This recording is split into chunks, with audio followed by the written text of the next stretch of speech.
Welcome everyone to the June program of the Kansas Authors Club. Today we have Abbi Lee. Abbi is a member of Kansas Authors Club, and Abbi has always found joy within the world of a book. In grade school, she remembers regularly riding her bike to her small town library to check out the next book in the A to Z mystery series.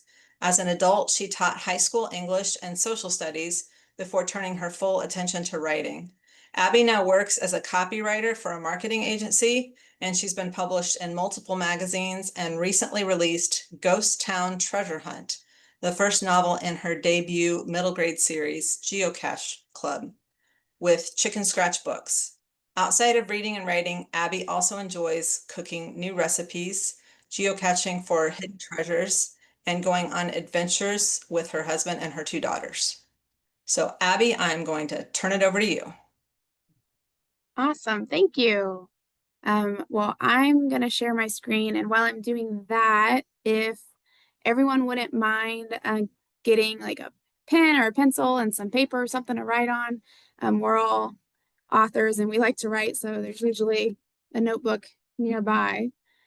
Let me get my screen.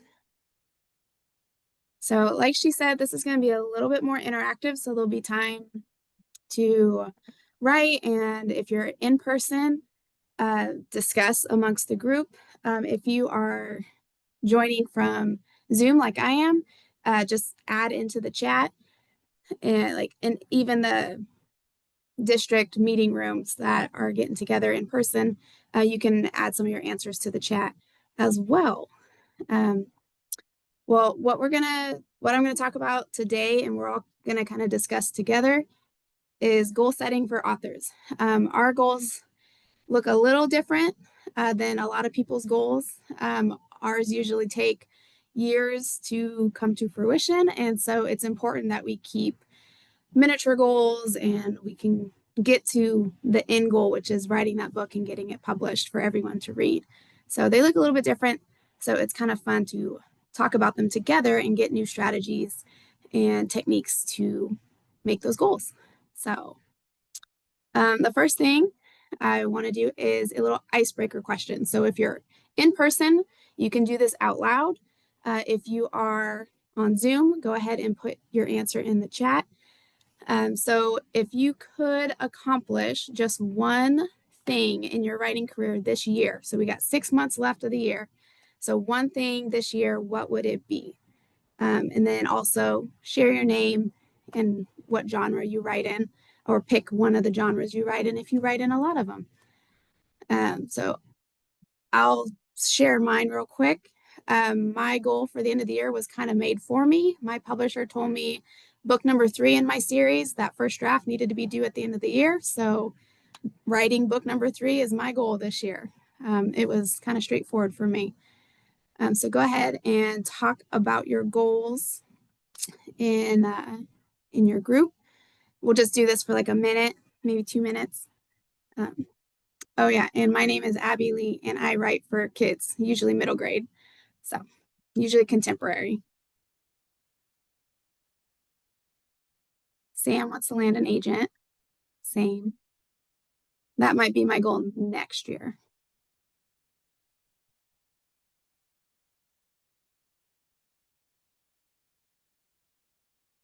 Recognition and endorsement for CJ's book. Into the first draft of Tracy's current work in progress. Creative nonfiction. Yeah. Submit at least 10 short stories for publication for Linda. That's a lot. That's an amazing goal. So I'm not very good at short stories. Kids stories, yes. Short stories, not so much. I got to work on that. Charlotte wants to finish writing a book that she's been working on for 10 years. That's awesome. Yeah, that's a good goal. Yeah. D5 has lots of goals. Finish writing My Journey Towards Optimal Health. Nice. Julie says, do what my publisher tells me. Yeah, that's about me too. Okay, so you can keep putting your goals in there, um, but definitely write down your goal. You have a pencil or a pen and you've got paper, write that goal down. Because a lot of times, if we don't write it down, if we don't post it somewhere, it's not going to go anywhere. You forget about it in a couple days, and that's it. So make sure you write this down because you're going to have all your strategies, all your goals, all on one little page. So, okay, so the first thing when you are going to make your goals, um, it's amazing to be thinking like, oh, these are my goals. These are what I want to do. This is what I'm going to do this year. But you also need to brainstorm what your struggles are. You need to identify things that are going to kind of set you back or obstacles that you have to hop over in order to reach those goals. And then sometimes you have to realign your goals based on what struggles you come into. So think about what are your biggest challenges when setting or achieving your writing goals, and go ahead and just write these down in your notebook on your paper. But what are some of your biggest challenges when setting or achieving your writing goals? Some people are really, really good about setting lots of goals, but maybe they don't achieve them. And so think about what your biggest challenges are for that and write those down. Also, think about if you have ever set a goal that felt out of reach and that you weren't sure you were going to be able to accomplish and you weren't going to be able to finish it. What happened? Did you finish it? Did you surprise yourself? Did you fall short a little bit? Did you still make progress, but maybe not hit the full goal? So think about that. And then how do external factors, so your family, your work, your mental health, self-doubt, because we all have imposter syndrome at some point. We wouldn't be authors if we didn't. But how does that affect your progress? And so for me, like while you're thinking and writing down your answers, a couple for me, my external factors, I've got young kids. They're 10 and 7. They take a lot of my attention. They demand a lot of my attention. I work full time as a copywriter, like Tracy said. And then in the summers, my company, marketing company works remote completely. And so my girls are home all summer long with me. And so that's a lot of juggling. So go ahead and think of other external factors that definitely are going to affect you meeting your goal. Um, it'd be wonderful if I was like, oh, that's not going to affect anything. But when I've got softball practices every night for one of my kiddos, that affects my time to write. One of my biggest challenges when I set goals is I'm a little bit too ambitious. I think I can accomplish everything. And I was like, yeah, I'm super motivated. But then 2 days pass and I'm a little busier and not as motivated. So think about what struggles you are going to come across. Yeah, CJ says time. Just time is a good one. Just never enough time, for sure. Not having a platform for nonfiction. Yeah. Yeah, and it is hard to sell your books because you feel like you're that seller personality. Okay, I'll give you all about one more minute to think about your struggles, things that are gonna trip you up when you're setting your goals.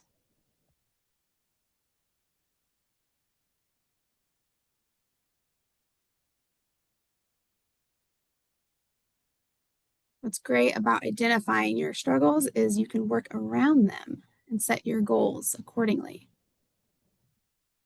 Procrastination, daily life, chores, can't decide how to approach the goal, so many ways to format it, or approach your book. Yeah, so many ways to format it. Emergencies come up, balancing those goals with other plans and duties. Low energy, motivation, inspiration. Yep. All right. So I'm just kind of guessing when I need to move on to the next slide since it's hard to gauge where everyone's at doing it this way. So we'll go. And I want to share a few strategies because it's great to think about what the struggles are. It's great to think about goals, but you need a way to actually like accomplish them. And so here are some strategies. I've got 5 strategies to help you stay on track with your goal. So the first one, if you've worked in any kind of like job, office job, teachers, any most jobs, you have heard of SMART goals. SMART goals are specific, measurable, achievable, relevant, and time bound. And they get a bit repetitive once you've heard them so many times and you're told to set so many SMART goals. But they are actually very effective, especially when it comes to authors. So instead of saying a generic goal like I just want to write more, that doesn't give you any kind of specific milestone to reach to say, yeah, I made my goal today. And sometimes it's hard to remember, well, what did I write yesterday and so how much is that for today? So instead, set a goal that's a little bit more specific. So I'm going to write 500 words a day, 5 days a week. That's my goal. And that's very easy to track. Also, break up those larger goals. So a lot of us are like, I'm going to write a novel. Great. That's a big goal. That's a lot. And so you want to break that into smaller milestones. So you're going to write 500 words a day. You're going to write 10,000 words a month. You're going to do a chapter a week, whatever it is. Just break it down into something that you can attain faster because you want those quicker feelings of achievement to motivate you to keep going. You can also use a writing planner or a digital tracker. So there's different tools like Notion, Trello, Scrivener, or you can just make a simple spreadsheet to help you track your progress. If your goal is 500 words a day, have a calendar printed out and give yourself a little smiley face sticker every time you hit 500 words a day. And then you can visually see, man, look at me. I got all week. This is awesome. I'm doing great. Or you can see, wow, I've come up with a lot of excuses to not write this week. And so it helps give you a visual, however it works. Physical planners are also really great for structuring goal setting. And so I use a physical planner. It's got a day-to-day, it's got a month calendar. And so I can kind of break down my month and then put those into the day-to-day. It helps a little bit more so I don't get to the end of the month and I start stressing about not meeting half of my goals for the month. So physical planners or digital ones are great. Also, time block your writing sessions. So schedule it like an appointment, make it a non-negotiable thing. Put in every day I'm going to write for 30 minutes. I'm going to write for 1 hour. There's a 5 a.m. writers club on, I think, Twitter or Instagram, on social media. And, 5 a.m. you clock in. And experiment with different times a day to help find your most productive hours. I am not a morning person. 5 a.m. is never going to work for me. Like, I'm not going to get up. I'm just not going to do it. And so that doesn't work. But I've found that I'm a little bit better like mid-afternoon or like late evening. And so just kind of experiment. Like maybe for a week you do the morning, a week you do the afternoon, a week you do it at night, and then figure out what feels the best and how you were most productive. So you can also use the Pomodoro effect or technique, or just they're called timed writing sprints. So set a timer for 25, 45 minutes, whatever you can do. Sometimes it's a lunch break. And just write without distractions. Put your phone away, lock yourself in a room. Like I've got 2 kids, I have to lock myself in the office. And then once you get your 25, 30 minutes, however long, give yourself a break, give yourself a little treat. And if you're still feeling good, go back and do another 25, 30 minutes. And then just keep doing that until you either run out of time or you're just done. You're like, okay, I've hit a wall. I just need a break. Also, we kind of mentioned this before, you can set a word count or a time-based goal. So daily, weekly goals can help prevent you from being overwhelmed. Because it's a lot to say, wow, I need to write a whole novel in 6 months. And so breaking it down into realistic goals that it's like very bite size, it's like 500 words a day, or maybe just 3 hours a week. Maybe like for me, my schedule changes every single day depending on the kids' schedule and my work schedule. And so sometimes if I get to write 3 days a week, that's great. That's more than I would have thought. So just kind of build it in, get those daily, weekly goals, and then adjust your goals based on your schedule. Writing consistently is way more important than hitting those big numbers. I already know during the summer, I am not going to write as much because I just don't have the time. The girls are home all the time. And then they've got extra sports and we've got camps and all these other things. And so I'm just being realistic so I don't get frustrated with myself when I don't meet those goals. And so I have to rework my goals a little bit in the summer so I feel good about reaching goals, but they're not going to be the same ones I have during the school year. So, and that's okay. Also, if you have any questions as we go through this, feel free to put it in the chat and I'll just kind of answer them as I go. Or you can save it to the end too. That works. So this is another one to share if you're in person, share with your group, your other district members, or if you're online, go ahead and share it online. So let me move my chat box a little bit. So it is important to share your successes and share the lessons that you've learned with this. So think about a writing goal that you've achieved and then what helped you succeed in that. Because it might be one of the strategies I've already mentioned. It might be something totally different. So share with your group a writing goal that you've achieved and what helped you succeed in that. You can also share if you found any strategies, habits, mindset shifts, and that will help you stay on track. And then you can also talk about what role accountability plays in your success. So think about critique partners, think about your family and friends, think about social media, think about deadlines. I know some people, some authors that I know, they post on social media. They say, hey, I wrote this many words today. And so people start to ask them, okay, how many words did you get today? Did you meet your goal? There's certain, like for accountability for me, critique partners are really good. They are that positive peer pressure to get my story done, to have something to share. So they help me a lot with keeping myself accountable. Right now, I don't have any critique partners because I've got my editor. And so I just send stuff to her. But once that's done, once that series is done, then I'll have to get critique partners to keep me accountable. Otherwise, I will not, I will not do very well with my writing. So go ahead and discuss that in person. Share any of these things. You don't have to share each one, but any of them that you have found success or strategies, or how you keep yourself accountable for your writing. Give you just a couple minutes and I'll share what pops up on the chat too. Contest deadlines for sure.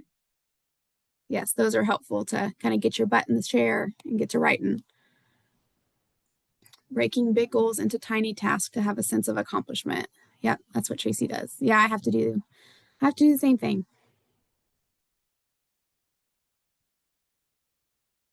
Time blocking is what hat I'm wearing for the day or that time block. Nice. Oh yeah, setting modest goals that you know you can hit and then surpassing them and doing even more. That's amazing because yeah, then you feel awesome. You're like, look at me go. That's a great goal or a great strategy. Needing to write on a deadline. Yep.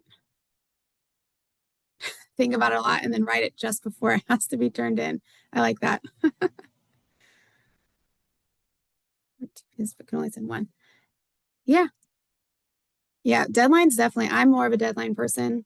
I have to trick myself if it's a self-imposed deadline, which is where the critique partners come in into play. When my editor gives me a deadline, that helps because that's non-negotiable. But yeah, the critique partners are my self-imposed deadlines. That's helpful for me. Right, to have something to share with writing group meetings. Yep.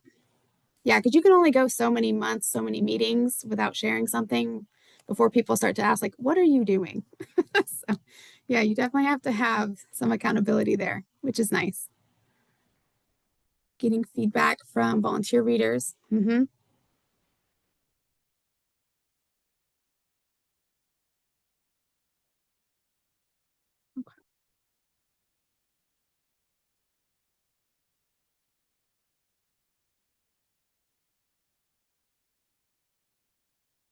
Jim asked, how flexible is your editor in working with you?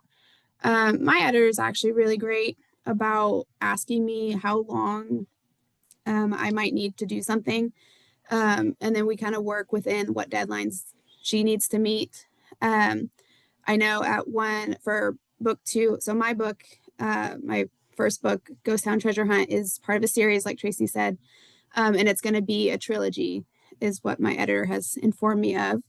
And book two, when I was getting ready to draft that one, she asked me, can you get it done in 4 months? And it's middle grade, so it's not like a full adult novel. It's a little more doable. I was like, I have no idea. I had unlimited time to write book number one. I was like, I guess we're going to find out together if I can write a book in 2 months or in 4 months.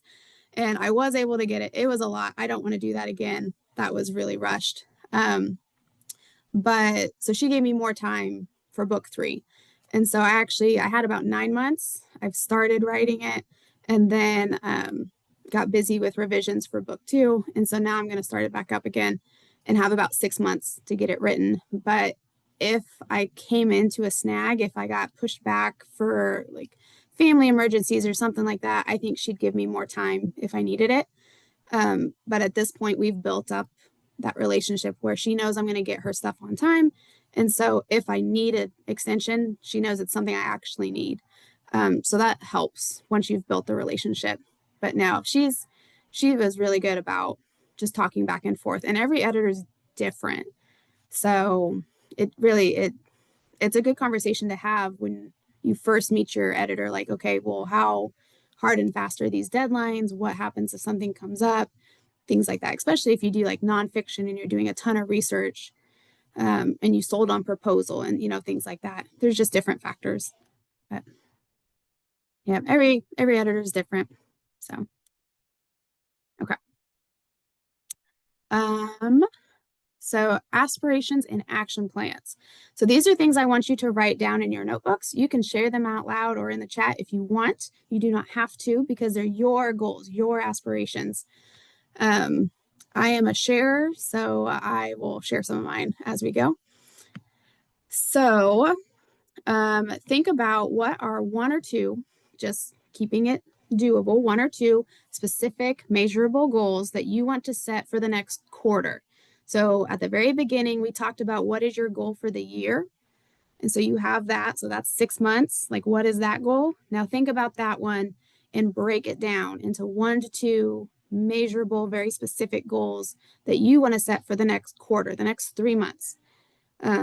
So you've got July, August, September. So by the end of September, what 1 or 2 things are you going to accomplish to meet that big year-end goal? For me, my big goal was drafting book number 3.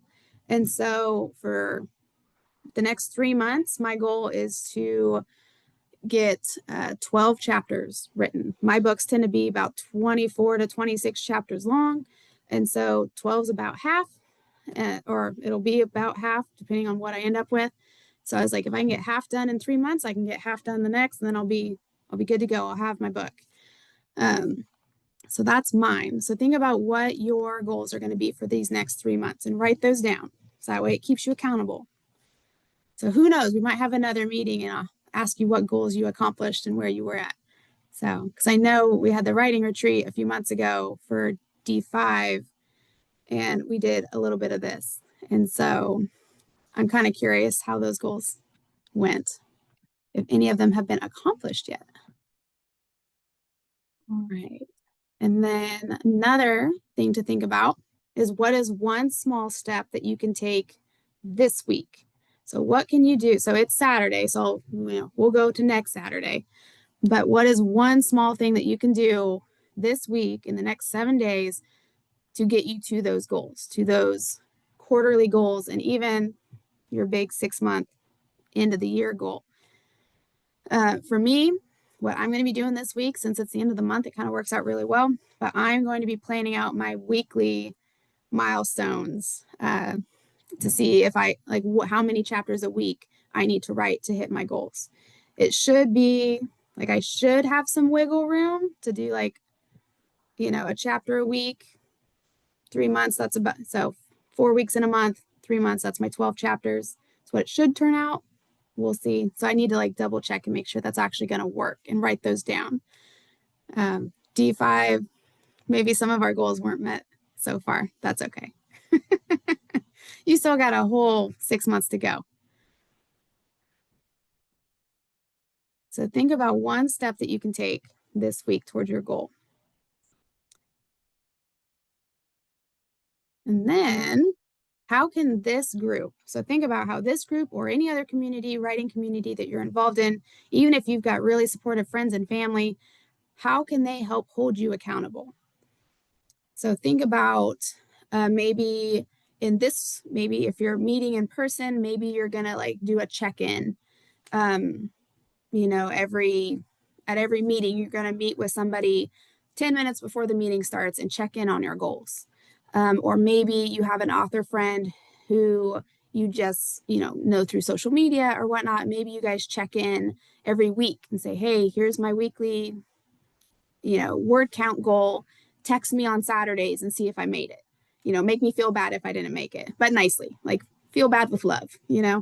And so think about how you can do that, because it's really easy to not write, to not promote your book, to not send out queries to publishers and agents.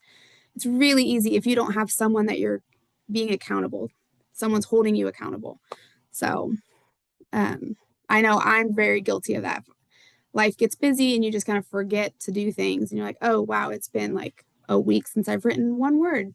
And that's not good. So you want to try and fit some of that in there. Prioritize your writing in your career as a writer.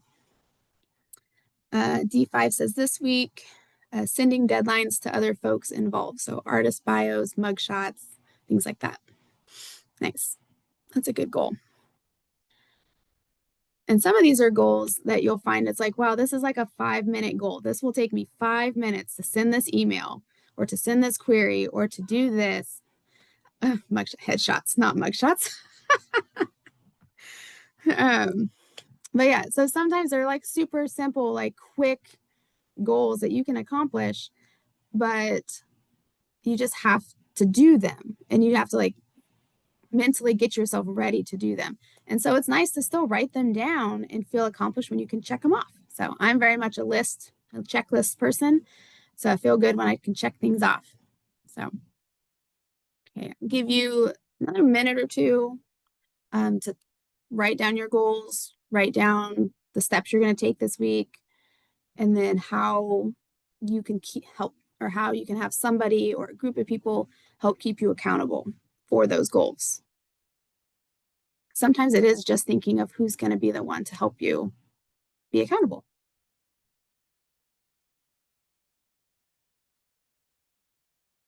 And don't worry, the next slide is ways to help you keep those goals.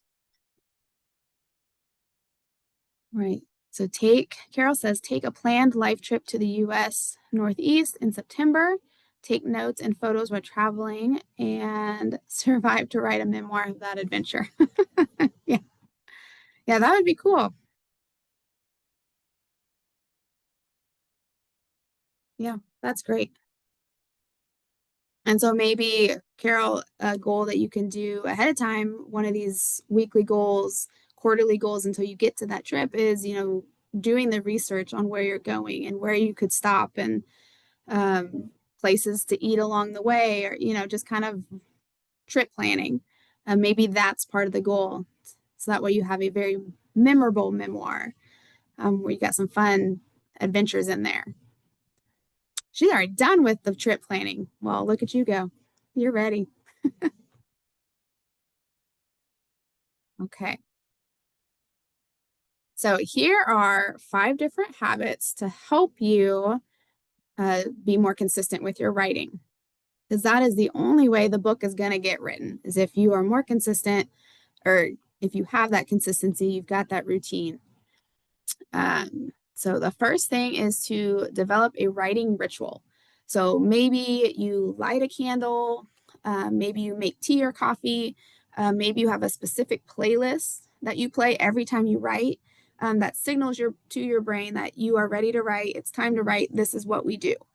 I know a lot of sci-fi fantasy writers tend to do playlists of different just non-word music, so just lyrical or acoustic, uh, not lyrical, acoustic music that feels like the battlefield that they are writing about, or it feels like the magical forest that they're writing about, that their setting is. And so you can do it that way. I always make tea before I'm writing. It actually, like, I start making it, I start writing, and then I go to like do the steeping and all of that. So it kind of like helps break my brain up a little bit and get me ready to go. Um, let's see. I know some people, they go to a bookshop or a coffee shop, and that's signals to their brain, hey, we're in a different place. This is our writing place. Or they have a certain chair, or they lock themselves in the office, or whatever.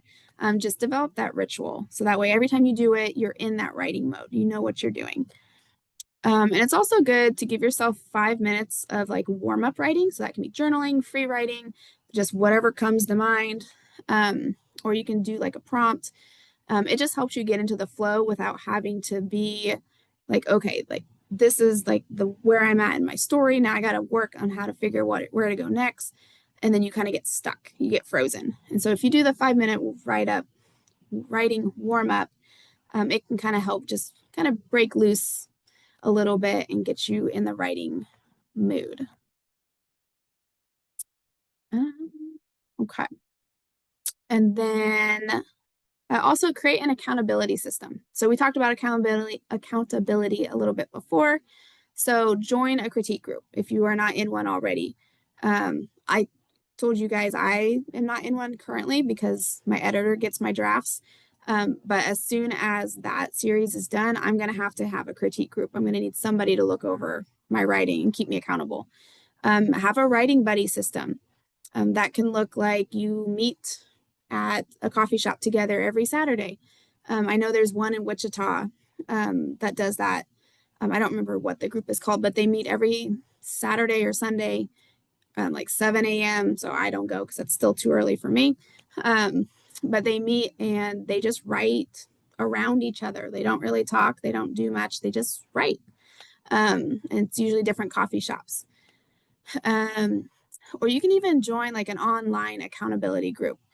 And so there's a lot of groups on that. Like I said, the 5 a.m. Writers Club. There's a lot online where you just log on and you sit there and your camera's on or off and everyone's there and it's pretty quiet and you just write. Like that's all you do for 1 hour, 2 hours, whatever it is.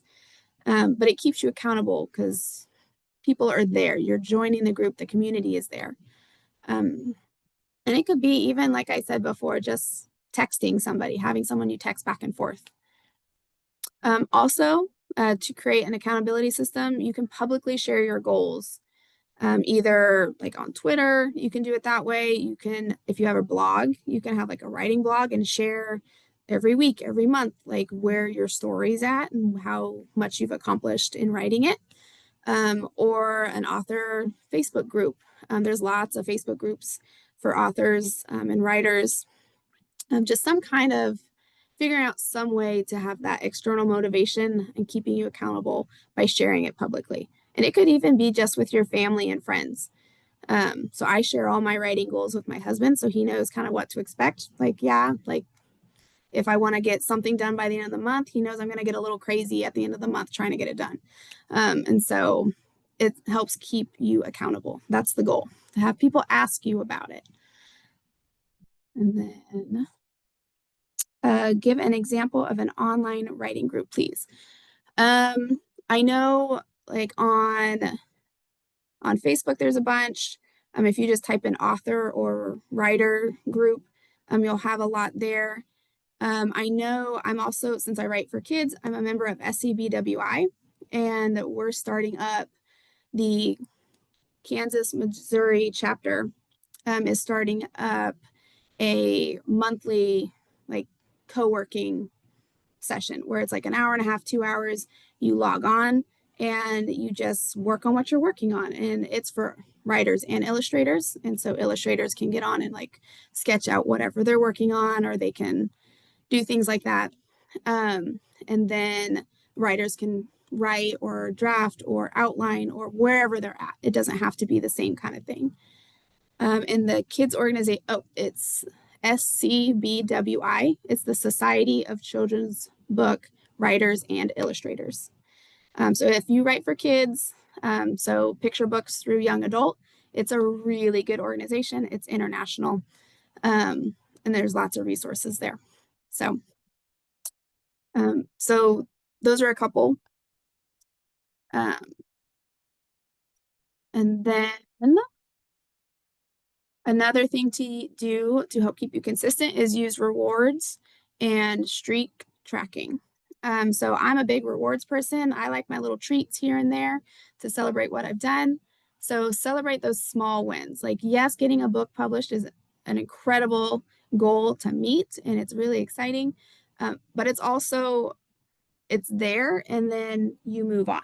And so it's a really big goal to meet, and it's really just an awesome thing to celebrate, but you need to celebrate the small wins to get to that point too.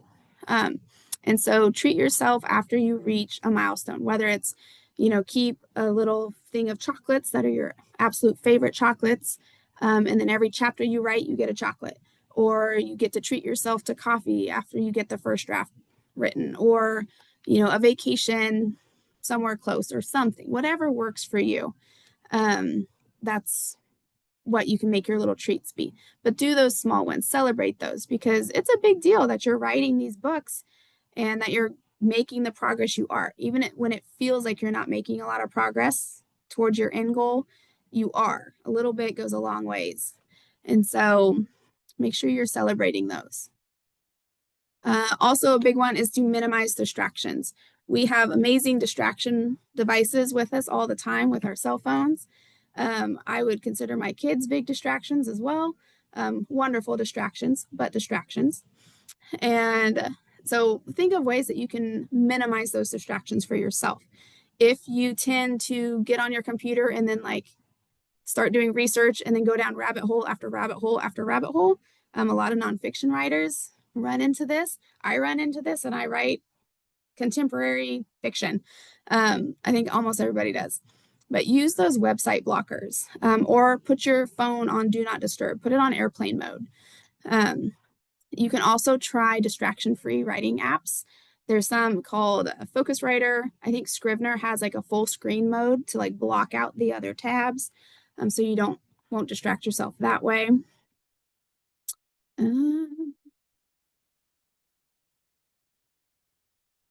Okay. And then, sorry, I'm catching up on the comments.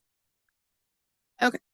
And then it's also good to batch your tasks and protect your creative time. So Tracy kind of mentioned this in one of her comments, but set specific times for research, specific times for editing, specific times for marketing. Because when you think about everything you need to do for your story or your book, it's a lot. It becomes overwhelming very fast. And so maybe Mondays you do marketing, Tuesdays you do research, Wednesdays you do editing, whatever, however you want to break it down. Do it that way. I know a lot of full-time writers, they break down their everyday schedule, their daily schedule into administrative work with emails and things like that.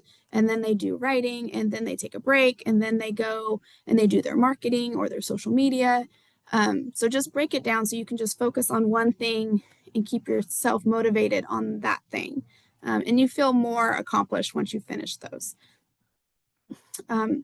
And drafting is hard. That is one of my hardest pieces. I can do almost anything else pretty easily and enjoyably.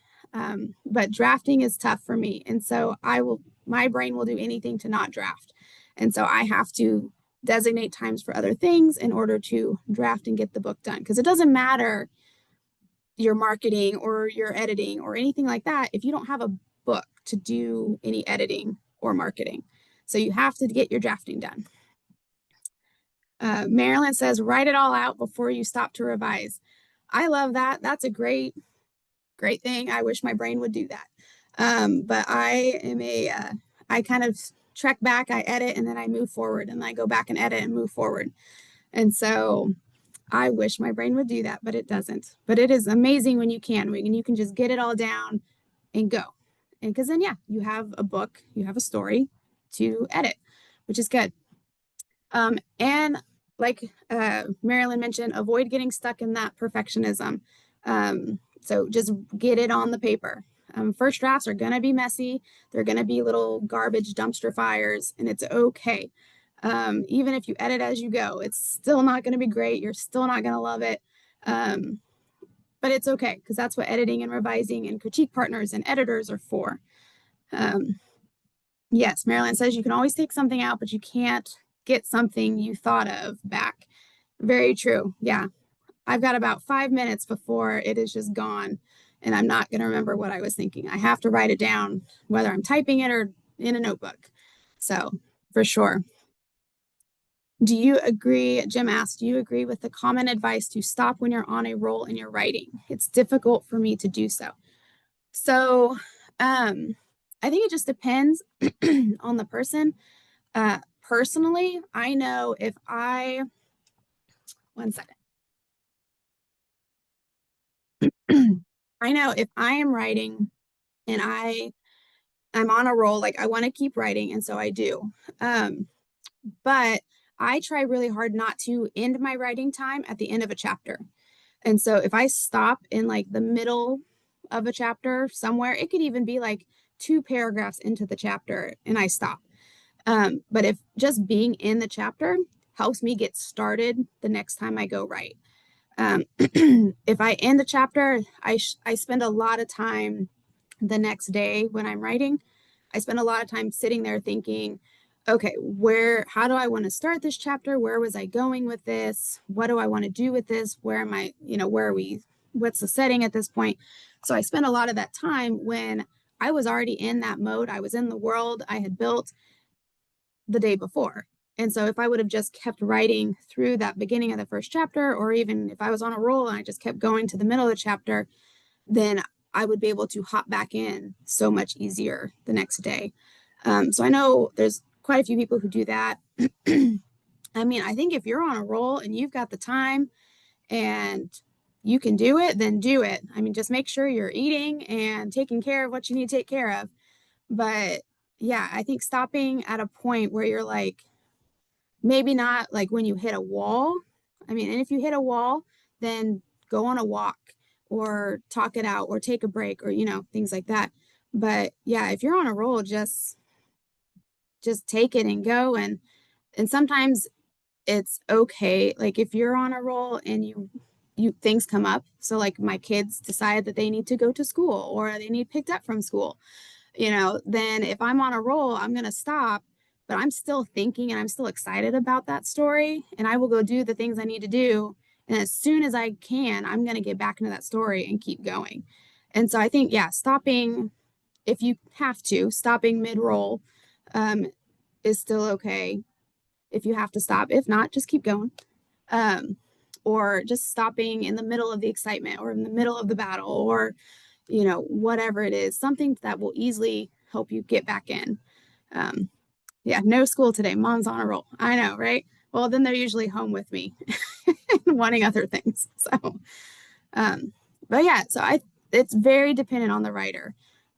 All of these things are just that I've given you today are just ideas and strategies and tips.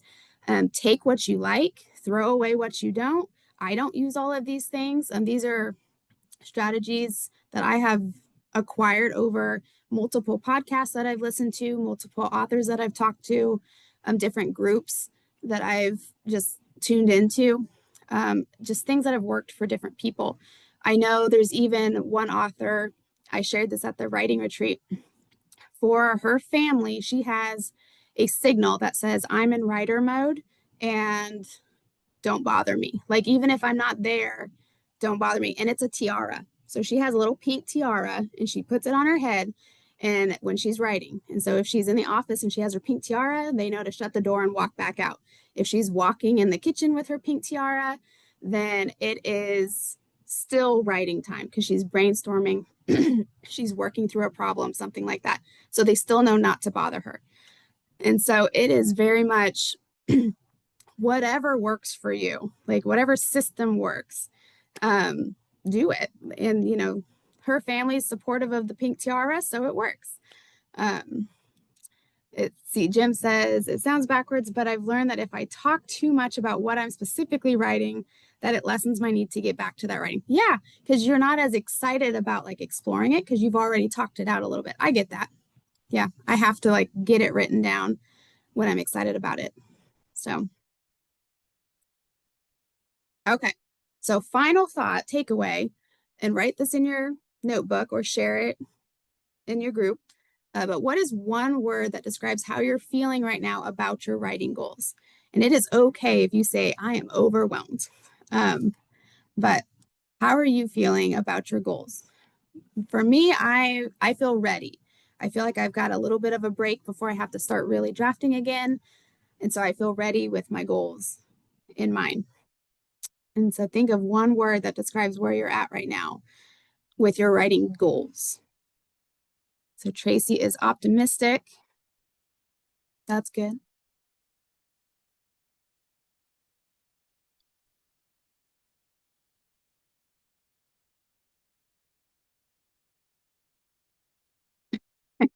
Yeah. Tiaras. I mean, you can't beat the tiaras. CJ is feeling refreshed. That's good. Yay. Optimistic from Nyla. That's good. And it is okay if you're like, man, I don't even know what goals I want. I don't even, yes, challenged. That's good. Um, and that's okay because then you need to sit down and spend a little time to figure out what are the goals? What are my goals? What do I want to do?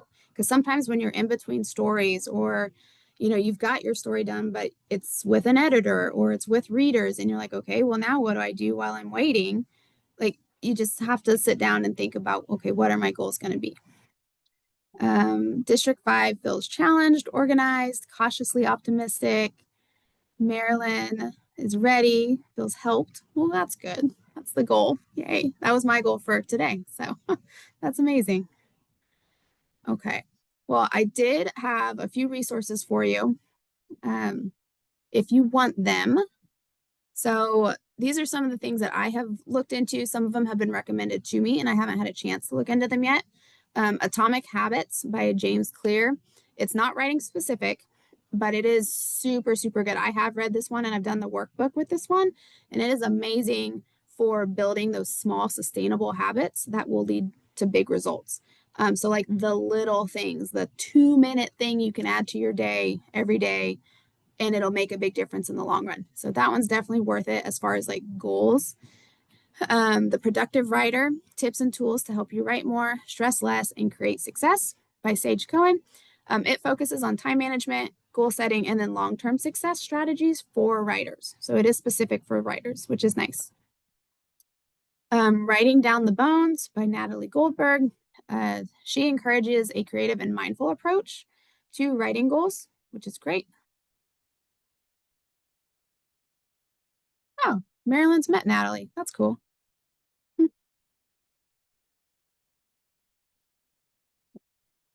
And I can send these out later if you need them. And then The Creative Pen by Joanna Penn covers writing, marketing, mindset, and business strategies for authors, which is nice to kind of have that extra piece once you start publishing those wonderful stories for the marketing and the business side.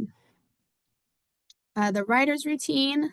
Um, these are podcasts, by the way. The first 3 were books. These 3 are podcasts. I forgot to distinguish.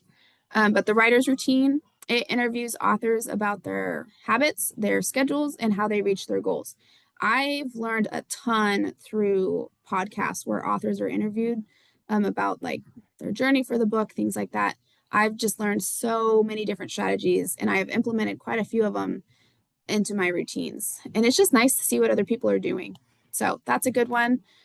And then the Writing Coach podcast, it helps authors set goals, manage their time, and stay motivated. So those are all really good resources just to keep motivated and to get your goal setting outside of just today. So, and I think that's about it, Tracy. So thank you all for letting me talk and sharing your goals. And I, I'm really hoping that you achieve all of your goals this year. I think that would be pretty awesome. So Wonderful, Abby. Thank you. yeah, This is, I always love talking about goals and structure and tips, and some of this is like stuff I do, and some of this is like, oh yeah, I forgot about that. Like yeah. that's back on my list. And if anybody has any questions, feel free to put them in the chat or raise your hand, and or you can always email me later too. It's just abbyleebooks@gmail.com. So, Yeah, we have about 5 minutes if anybody has any questions.